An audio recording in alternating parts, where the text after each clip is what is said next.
अभी सिलसिलेवार करके मैं आपके सामने बताऊंगा। लेकिन एक बात बहुत स्पष्ट है कि भारत के चुनाव आयोग का नियम यह कहता है कि अगर आप अपनी संपत्ति के बारे में कोई गलत जानकारी देते हैं, अगर आप अपनी डिग्री के बारे में कोई जानकारी गलत देते हैं, तो आपकी सदस्यता रद्द हो सकती है। यानी भारत के प्रधानमंत्री की डिग्री जांच करा ली जाए, वो फर्जी निकलती है, तो मोदी जी की सदस्यता पूरी तरीके से रद्द हो जाएगी। वो न सांसद बचेंगे, न चुनाव लड़ने के योग्य बचेंगे, क्योंकि एक बहुत बड़ा फर्जीवाड़ा है भारत के प्रधानमंत्री की ओर से।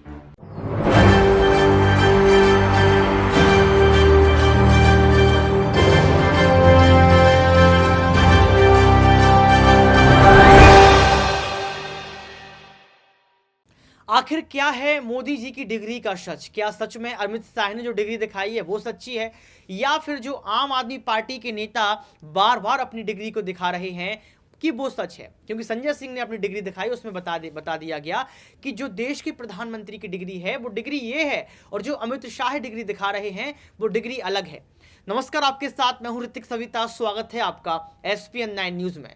दर्शकों, आपको बता दें कि यहां पर डिग्री वाला बवाल अभी तक मचा हुआ है। ये सवाल पूछा जा रहा है कि देश के प्रधानमंत्री की शिक्षा कितनी है, क्योंकि आपको याद होगा कि केजरीवाल ने एक बयान दिया था कि मैंने अपनी जिंदगी में पूरे इतिहास में इतना भ्रष्ट, अनपढ़ और जो है ऐसा प्रधानमंत्री नहीं देखा। ये आपको याद होगा, इस तरीके की बात जो है केजरीवाल ने कही थी। लेकिन दर्शकों, मैं आपको बता दूं कि इसके बाद लगातार जो है अनपढ़ कहने के बाद ये कहा गया कि अब मोदी जी को अपनी डिग्री दिखानी चाहिए। तो अमित शाह ने डिग्री दिखा दी कि प्रधानमंत्री मोदी ने कहां से शिक्षा ली है। लेकिन यहां पर कहीं ना कहीं संजय सिंह ने भी डिग्री दिखाई। संजय सिंह ने बताया कि ये असली डिग्री है। पहले आप इस वीडियो को देखिए।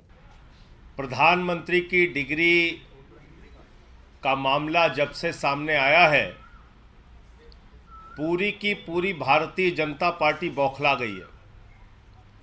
सारे मंत्री, सारे प्रवक्ता, सारी की सारी भारतीय जनता पार्टी अपने प्रधानमंत्री के फर्जी डिग्री को सही साबित करने में जुट गई है। और मैं इसको फर्जी डिग्री क्यों कह रहा हूं? इसलिए कह रहा हूं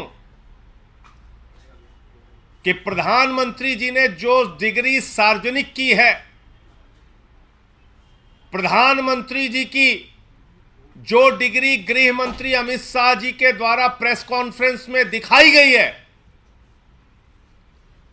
वो डिग्री अपने आप में कई सवाल खड़े करती है। अभी सिलसिलेवार करके मैं आपके सामने बताऊंगा।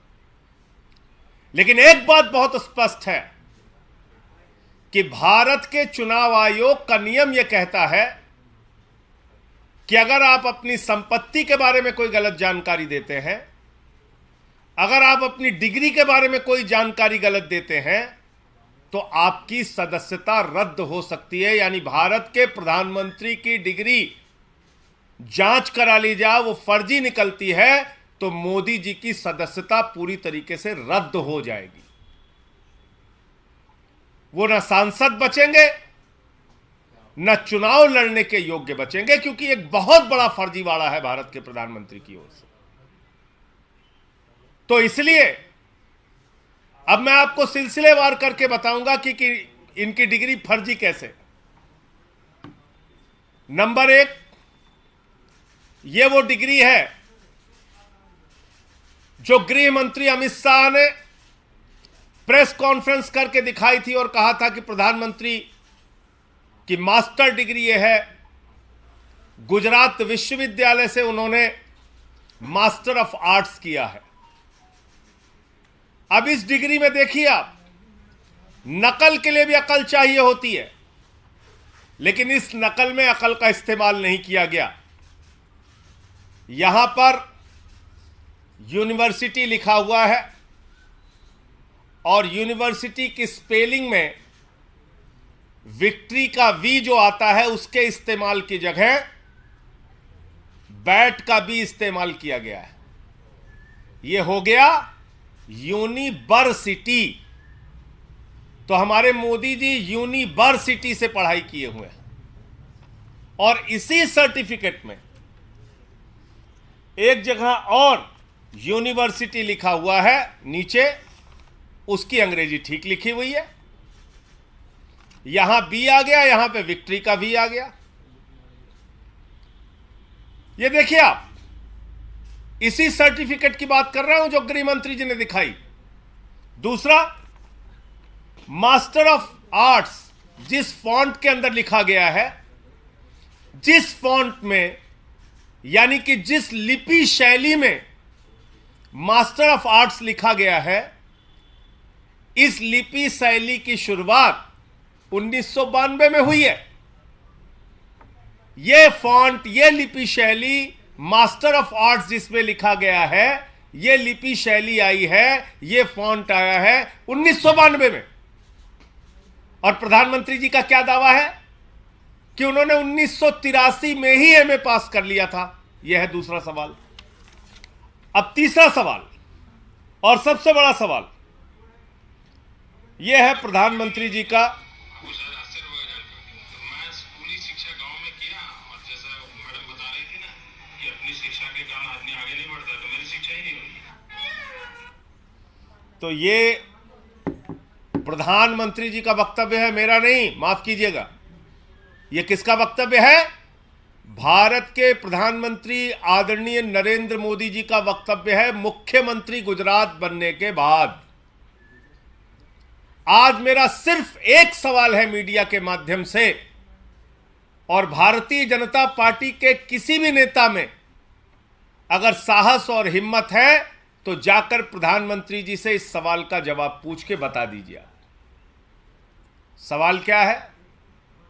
79 में और 78 में अगर बैचलर डिग्री दिल्ली विश्वविद्यालय से प्रधानमंत्री ने कर ली, 1983 में मास्टर ऑफ आर्ट्स की डिग्री गुजरात विश्वविद्यालय से कर ली, अगर आपकी 1989 में बीए की डिग्री हो गई, 1983 में एमए की डिग्री हो गई, तो भैया प्रधानमंत्री जी देश के सामने इस बात का खुलासा कर दीजिए कि फिर 2005-6 के दौरान या मुख्यमंत्री बनने के बाद का ये जब का भी भाषण है, आपने क्यों एक टीचर को संबोधित करते हुए कहा कि आपकी कोई शिक्षा दीक्षा नहीं है, स्कूली शिक्षा के आगे आप नहीं पढ़े? ये तो आपका बयान है, मेरा बयान नहीं है। ये बयान तो आपने दिया है प्रधानमंत्री जी, ये बयान आपका है, मेरा बयान नहीं है। मैं स्कूली शिक्षा गांव में किया, और जैसा मैडम बता रही थी ना कि अपनी शिक्षा के कारण आदमी आगे नहीं बढ़ता, तो मेरी शिक्षा ही नहीं हुई। मेरी शिक्षा ही नहीं हुई, ये नरेंद्र मोदी जी गुजरात के मुख्यमंत्री बनने के बाद कह रहे हैं एक टीचर को संबोधित करते हुए। तो भैया जब आपने 79 में बीए कर लिया, 83 में एमए कर लिया, फिर 2005-6 में आप क्यों झूठ बोल रहे हैं? इसका मतलब ये सच बोल रहे थे मुख्यमंत्री रहते हुए, जो उन्होंने कहा वो सच था, वो सच था। उसके पहले के जो उनके डिग्री के खुलासे हैं वो झूठे हैं, गलत हैं। और इसी तरीके से उन्होंने यूनिवर्सिटी से पढ़ाई की है, इंटायर पॉलिटिकल साइंस में यूनिवर्सिटी से पढ़ के आए हैं मोदी जी। तो इसलिए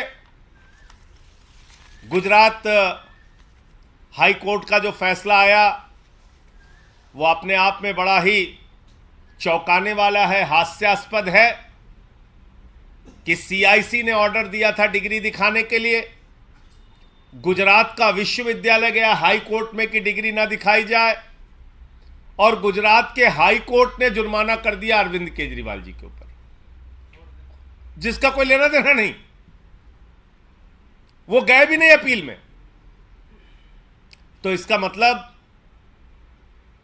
दाल में काला नहीं, पूरी की पूरी दाल काली है।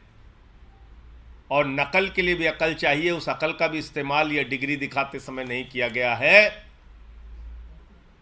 और बीजेपी की सारी लीडरशिप और स्वयं प्रधानमंत्री जी जवाब दें कि 79 में अगर आपने बीए किया, 83 में आपने एमए किया, तो 2005-6 में आपने क्यों कहा कि आपने कोई शिक्षा स्कूली शिक्षा के बाद नहीं की है? अर्थात या तो आपकी डिग्री फर्जी है या आपका बयान झूठा है, दो में से एक ही बात हो सकती है। आपका कोई प्रश्न हो आप पूछ सकते हैं। आप लोग जो सवाल उठा रहे हैं बीजेपी का लगातार बयान आ रहा है, बीजेपी के लोग कह रहे हैं कि ये सवाल इसलिए उठाए जा रहे हैं क्योंकि जो भ्रष्टाचार के मामले में से ध्यान हटाया जा सके। और देखिए, भ्रष्टाचार के मामले में क्या बोला जाए। भ्रष्टाचार तो मोदी जी के साथ आसमान में घूम रहा है। इस भ्रष्टाचार का जवाब कौन देगा? ये भ्रष्टाचार जो आसमान में घूम रहा है अडानी वाला, जिसमें आराम से लेटे हुए हैं मोदी जी, कह रहे हैं लूट ले बेटा लूट ले, सारा हिंदुस्तान लूट ले। देखिए आप, ये तस्वीर भूल गए आप? ये अडानी की तस्वीर है। अपनी राजनीतिक सत्ता को बचाने के लिए नरेंद्र मोदी जी ने अडानी के माध्यम से अपनी आर्थिक सत्ता खड़ी की और एक ही व्यक्ति को कोयला दे दिया, गैस दे दिया, बिजली दे दिया, पानी दे दिया, सड़क दे दिया, स्टील दे दिया, सीमेंट दे दिया, सीपोर्ट दे दिया, एयरपोर्ट दे दिया, आकाश से पाताल तक सब कुछ दे दिया, 2.5 लाख करोड़ का कर्जा दे दिया, 86,000 करोड़ का कर्जा माफ कर दिया। और उस अडानी ने क्या किया? 38 फर्जी कंपनियां दुनिया के तमाम देशों में अपने भाई के साथ मिलकर खोली। अकेले एक पते पे 6 कंपनी खोलकर मॉरिशस से 42,000 करोड़ रुपए अडानी की कंपनी में लगाया गया। ऐसे लाखों करोड़ रुपए का घोटाला और भ्रष्टाचार और काला धन अडानी की कंपनी में लगा है, जिसके हवाई जहाज में बैठकर भारत के प्रधानमंत्री घूमते हैं। आज तक इस घोटाले पर जेपीसी क्यों नहीं बनी? सारी की सारी पार्लियामेंट की पार्टियां एक स्वर में मांग कर रही हैं, जेपीसी बनाओ, जांच तो कराओ। जांच नहीं कराते क्योंकि घोटाले में भारत के प्रधानमंत्री और भारत की सरकार सर से पांव तक डूबी हुई है। यह है सच्चाई। और कोई प्रश्न हो आप लोगों का? धन्यवाद। गुजरात हाई कोर्ट के सामने आया जो 2002 के दंगे के जो मामले में जो लोग रेप और मर्डर के आरोपी थे उन 26 लोगों को रिहा कर दिया गया है। आप अभी इस प्रेस कॉन्फ्रेंस में जानकारी दे रहे हैं, मुझे इस पूरे घटना की जानकारी नहीं है, लेकिन मेरा अपना ये मानना है, नफरत की राजनीति, दंगे फसाद की राजनीति, गुंडागर्दी की राजनीति, समाज को तोड़ने की राजनीति इस देश को विखंडित करेगी और ऐसा करने वाले के खिलाफ सख्त से सख्त सजा होनी चाहिए। पश्चिम बंगाल और बिहार में कुछ जगह हिंसा हुई है। उस हिंसा की कुछ तस्वीरें हम लोगों ने देखी।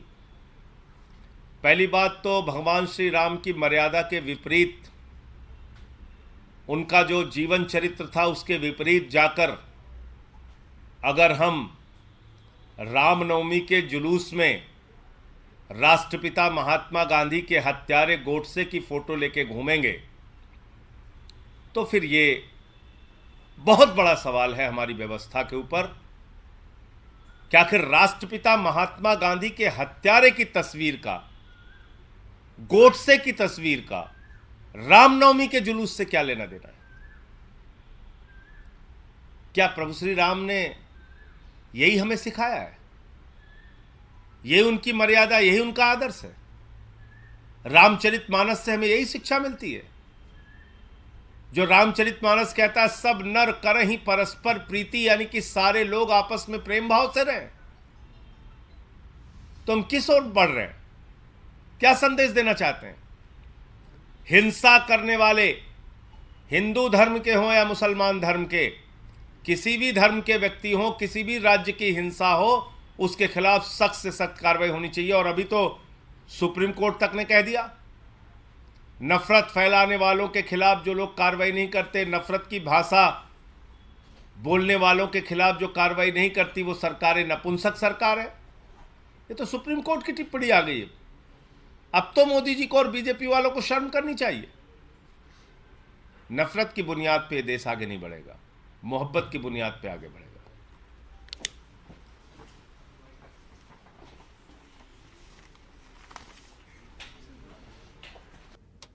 तो तो देखा आपने इस वीडियो को देखने के बाद आपको पता लग गया होगा कि जो डिग्री वाला बवाल है, उस बवाल को लेकर संजय सिंह ने क्या कुछ खुलासा किया। आपको यह पता लग गया होगा कि संजय सिंह की बातों में कितनी सच्चाई है। लेकिन यहां पर अमित शाह और बीजेपी पार्टी सहित तमाम नेता इस बात को स्वीकार नहीं कर रहे हैं। वहीं आम आदमी पार्टी एक जो है यहां पर एक कैंपेन खोल दिया। उन्होंने कहा कि डिग्री दिखाओ, यानी कि आपको डिग्री दिखाओ, अभियान चला दिया है। इस अभियान को चलाने के बाद ये कहा गया है कि अब ये तय करना पड़ेगा कि आपके लिए जो काम करे, जो आपके लिए नेतृत्व करे, वो कहीं ना कहीं पढ़ा लिखा हुआ नेता होना चाहिए। तो जो संजय सिंह ने खुलासा किया, इससे आप कितना सहमत है, कमेंट बॉक्स में आप जरूर बताएं। आज के लिए सिर्फ इतना ही। देखते रहिए SPN9 न्यूज।